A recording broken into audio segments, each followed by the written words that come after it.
देखिए, हांगकांग और सिंगापुर सहित एशिया के कुछ हिस्सों में कोविड-19 संक्रमण के मामले फिर से बढ़ रहे हैं, जिसके कारण हेल्थ एजेंसी सतर्क हो गई हैं। देश में भी कोविड के मामले बढ़े हैं। इसी से जुड़ा हमारा अगला यानी कि 5वां सवाल है। हमारा सवाल है कि विदेशों में कोविड के बढ़ते मामलों का देश में कितना असर। देखिए, देश में कोविड के मामले बढ़े जरूर हैं, लेकिन विशेषज्ञों का मानना है कि अभी इससे चिंता करने की जरूरत नहीं है। देखिए ये रिपोर्ट।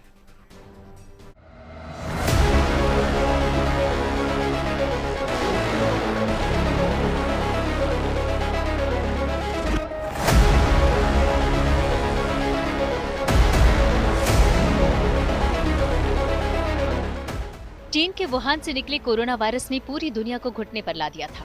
अब कोरोना का एक नया वेरिएंट फिर से दुनिया की टेंशन बढ़ा रहा है। दरअसल कुछ देशों में कोरोना के मामलों में तेजी आई है। हांगकांग, सिंगापुर और थाईलैंड में कोविड के मामले तेजी से बढ़ रहे हैं। आंकड़ों के मुताबिक हांगकांग ने कोविड पॉजिटिव मामलों में वृद्धि की सूचना दी है। हांगकांग में एक महीने में कोरोना में 13% से ज्यादा की बढ़ोतरी देखी गई है। वहीं सिंगापुर में पिछले सप्ताह से अनुमानित कोविड मामलों में 28% की वृद्धि दर्ज की गई है। थाईलैंड में भी इसी तरह के मामलों में बढ़ोतरी दर्ज की गई है, जहां पिछले सप्ताह में कोविड-19 के मामले बढ़कर 33,000 के पार पहुंच गए हैं। सबसे ज्यादा मामले थाईलैंड की राजधानी बैंकॉक में दर्ज किए गए हैं। बैंकॉक में 6,000 से ज्यादा कोरोना के मामले पाए गए हैं। अगर हम बात करते हैं सिंगापुर की, थाईलैंड की, बैंकॉक की, तो पिछले 2 हफ्ते में नंबर कई गुना बढ़ गए। मतलब एक सर्ज आ गई है। लगभग 20 से 30 गुना नंबर केसेस कई देशों में बढ़ चुके हैं। इवन जो हॉस्पिटलाइजेशन रेट है, मतलब भर्ती करने की जो दर है, उसमें भी कई परसेंट इजाफा हुआ है।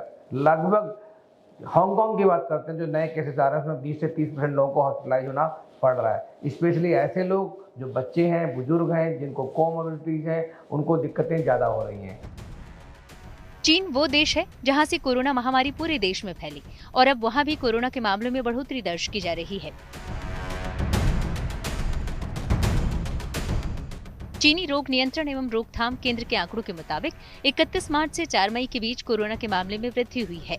चीन में पॉजिटिविटी दर 7.5% से बढ़कर 16.2% हो गई। अमेरिका, चीन और सिंगापुर के बाद कोरोना का नया वेरिएंट JN1 देश में तेजी से पैर पसार रहा है। लिहाजा इस वेरिएंट से सावधान होने की जरूरत है। इस वेरिएंट की चपेट में आने वाले मरीजों में बुखार, नाक बहने, गले में खराश, सिर दर्द जैसे लक्षण दिखते हैं। डॉक्टर के मुताबिक 4 से 5 दिनों में मरीजों की हालत में सुधार हो जाता है।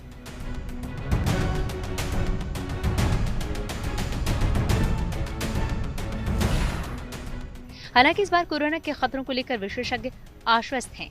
वो कहते हैं कि भारत में लोगों को फिलहाल घबराने की जरूरत नहीं है।